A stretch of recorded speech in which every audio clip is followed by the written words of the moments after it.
Hi mga bish, i-share din ako ning akong sekreto no. Dili na jud siya sekreto kay daghan jud kay nangutana.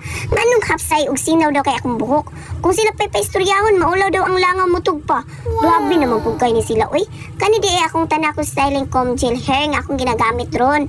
To inuwa na ni kay naka built-in na ang sudlay. Sayon ra po ni gamiton kay rotate lang nimo padung saon para pag press sa center gawas dayon ang gel. Tapos ibalik po rotate padung sa off kung dili na kamo gamit para secured nga dili jud mausik ang gel sa sulod. Lami kay ni gamiton promise. Dili lagkit, walay flex nga ug kanang mga puti-puti. Ay wala ko kakita ana promise.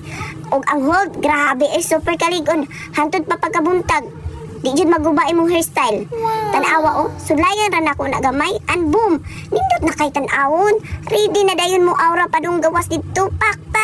Perfect ni para sa mga nagtrabaho, nga nagdali bitaw ka apugan nimo ditso imo ang buhok inga naon nimo style sa kong style o adi. Presentable na kay kalang taon oy.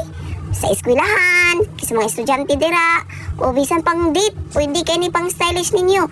Unisex niya, pwede ni gamiton sa mga boys, girls, bakla, tomboy, perfect ini, wala ni gender. Kung gusto ka og stylish, limpyo, long-lasting hair look, aw. Ayaw nagkalimot, order na aning tanako. 2-in-1 na kay naka-built-in na ang sudlay. Try it today, tanako styling comb gel hair. Barato ra jud kay ni siya nga long-lasting gel pa jud. Naara jud ang link akong ibutang sa comment section.